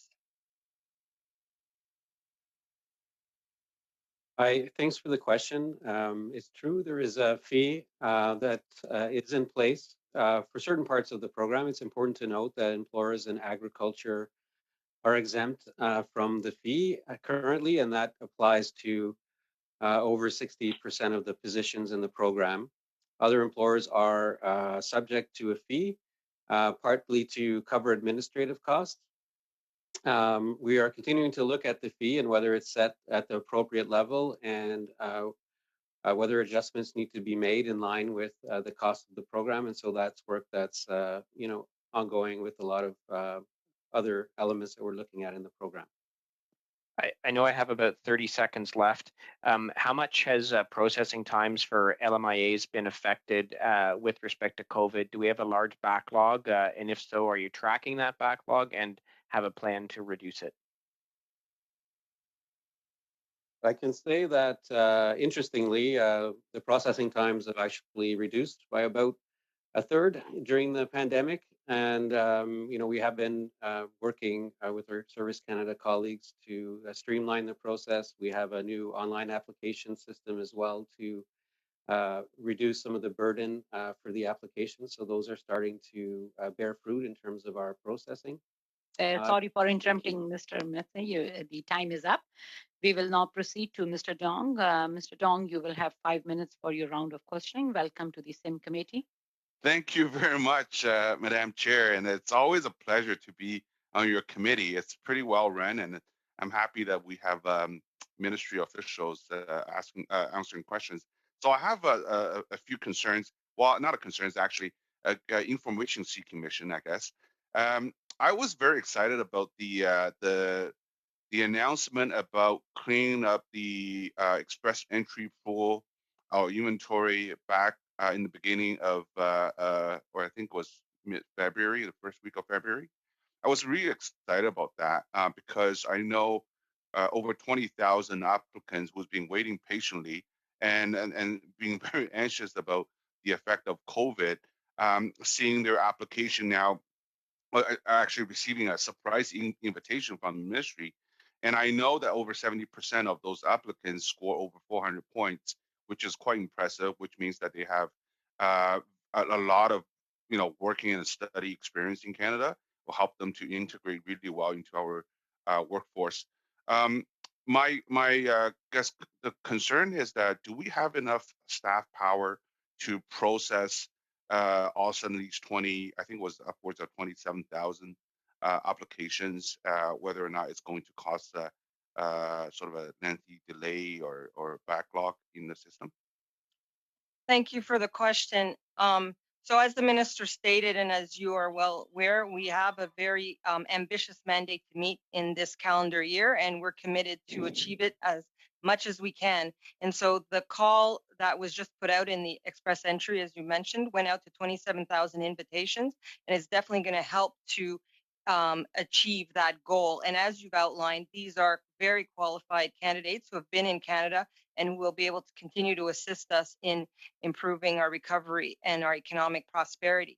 So absolutely, we continue to see this as a priority with regards to ensuring that we meet the levels plan. And so having put out the invitation, we feel comfortable that we are going to be able to continue to process those applications that we've sent the invitations to, and do so in the time necessary to be able to achieve the landings in this calendar year as per the expectation of the plan. That's really good to know. And are we expected this sort of announcement or this type of announcement will be going forward in normal practice by the ministry? So again, thank you for your question. So this at this point in time was a one-time draw because of the times we're in, and these are not normal times, as you all can appreciate. And so our hope is that the border restrictions will eventually ease because the public health measures will permit it, and we will be able to resume being able to bring others from overseas to be able to come and land in Canada, because they are also feeling like their lives have been disrupted, as I know you can appreciate. And so at this point in time, it was a one-time draw, and I can tell you that I do feel that our provinces and territory colleagues who have provincial nominee programs and really want to be able to draw from those in Canada in particular are happy to know that this was a one-time draw. That's great. And I have to recognize the incredible work public servants like yourself has been doing over the last year. I say this not because what I've been reading or hearing in the caucus or from the ministry, but also from stakeholders. I work closely with the college in my riding. They've been repeatedly telling me that they have a very open channel with the ministry folks, and that reflect in the announcements of series of changes recent month to help them to sustain and recruit more international students. And I know that we are walking to sort of the peak season for new recruitments, and institutions are a little anxious, and they know, they have to get on a provincial list to show that the proper public health guidelines are followed, and they have the facility to ensure the safety of all students and general public.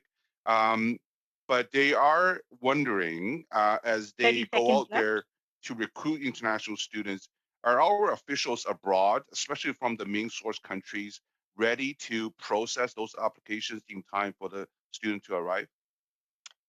Thank you for your question, and more importantly, thank you for the compliments to us in the department. And you're absolutely right. There's so much effort going in with regards to our students processing and the work we are doing with the institutions. We continue to be committed to ensuring to have an open dialogue with the institutions and the stakeholders that you've mentioned. Sorry for interrupting, Madam Xavier. Time is up. We will have to now move on to our next member. Based on the time left, all the four parties will have 2 minutes each for their round of questioning. So we will start with Madame Normandin. You will have 2 minutes for your questions. Please proceed. Merci beaucoup. Je vais faire du pouce sur... Thank you very much. I'm going to pick up on the international students question, but from a different angle. We heard a lot about the issues faced by universities in recruiting, especially in a context of internships or co-op programs, because a lot of paperwork to be done with the LMIAs and work permits when we're in a context where we don't know if it's long-term work or part-time work that someone wants to do, and it makes it harder for employers who want to make sure that afterwards they can keep already trained and integrated workers, and students who find it less competitive when they look at how complicated the programs are. Is this something which you have examined, looked into? What can we hope regarding that in the future? Thank you for your question. So as you said, students continue to be a very important source of immigration. So we really want to continue to encourage them to see Canada as a destination for their studies. We have superb universities and CEGEPs, colleges and institutes in Canada, and we're well recognized for providing good education. So clearly, I can say that from the viewpoint of the process for our students. It's a process that is more digitalized than other ways of applying. So there are ways in which we can continue to improve it, improve the way that the process is handled for the applications. But for the time being, just from the viewpoint of your question, I'm not aware myself, but perhaps I could pass the question to Dr. Giles. The points you raised as to whether there are perhaps some limitations or constraints. Sorry, I was looking for the right word. So Dr. Giles could perhaps answer that if there are things he would like to add to help answer your question.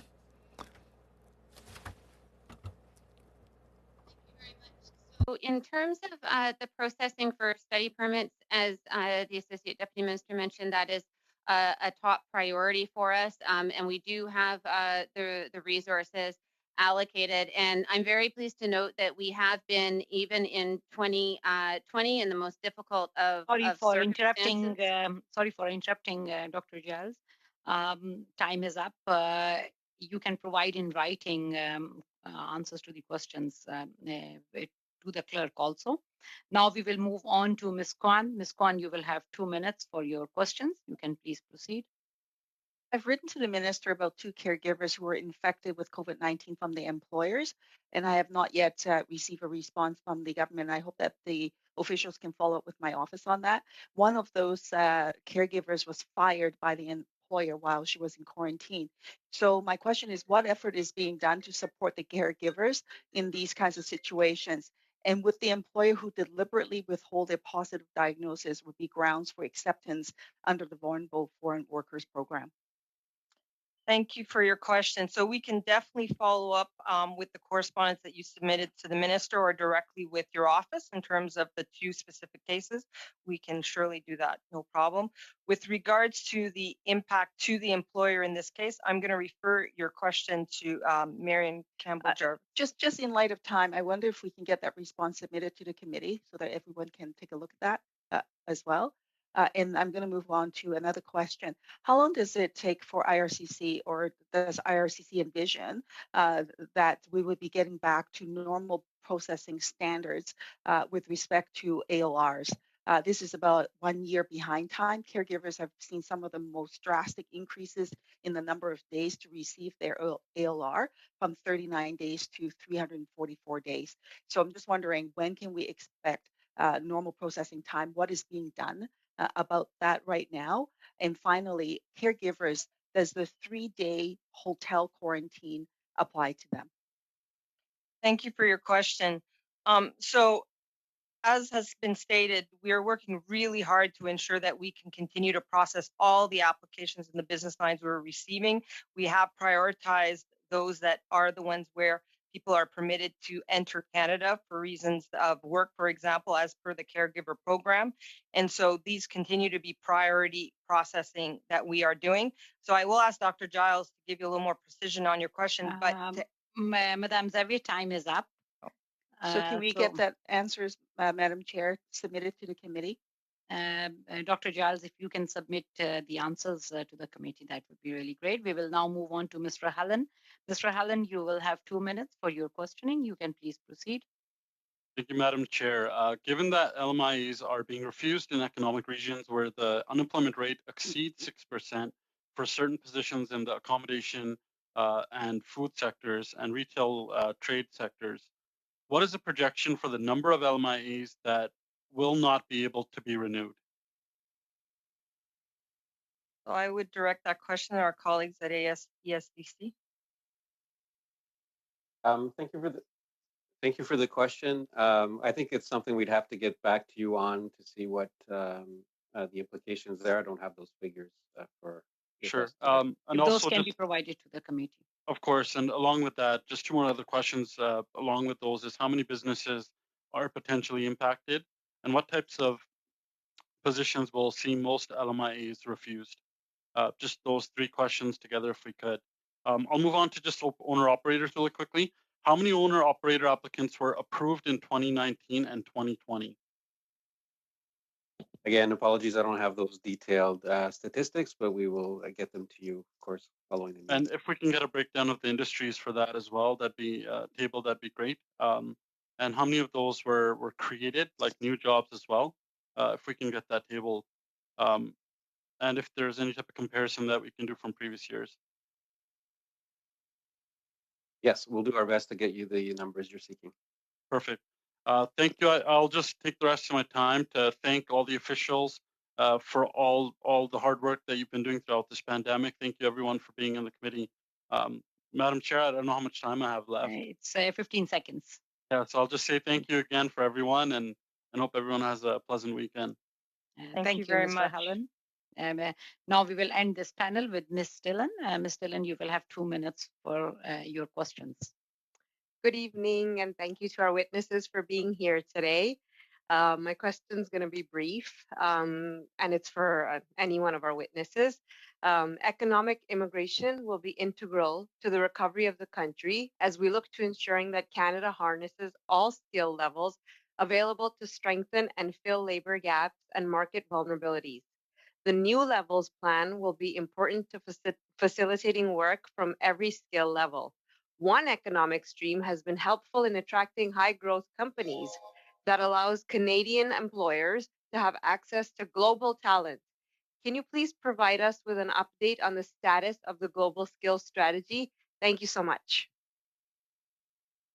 Thank you for your question. And you're absolutely correct. We continue to recognize the value of the economic programs that are in place and that permit foreign nationals to come to Canada and assist us in being able to render Canada even more prosperous in its economy. So I'm going to turn to Marion Campbell-Jarvis to be able to answer your question. Thank you, Madam Chair. So the Global Skills Strategy has been absolutely instrumental in attracting high-skilled talent. We have very impressive numbers, and some of this is shared with colleagues at ESDC through the Global Skills Stream. In terms of efforts moving forward, we look at this taken together with the Startup Visa and the Self-Employed Program, as well as some of the other economic pathways to really contribute to that economic recovery, Madam Chair, that Ms. Dillon referred to.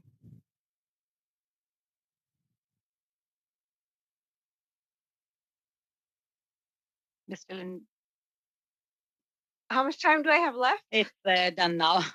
Thank you. Thank you. So with this, our panel comes to an end. I want to take this opportunity on behalf of all the members of this committee. I really want to thank all the officials for appearing before this committee today. And a big thank you to all our public servants who have been working around the clock to adapt to different normals and being there for the Canadians. So many Canadians are relying on you. So on behalf of everyone, big thank you. Thank you to all the members also. Have a good constituency week, and we will see each other after the constituency week on March 22nd. So with this, the meeting is adjourned. Thank you, Madam Chair.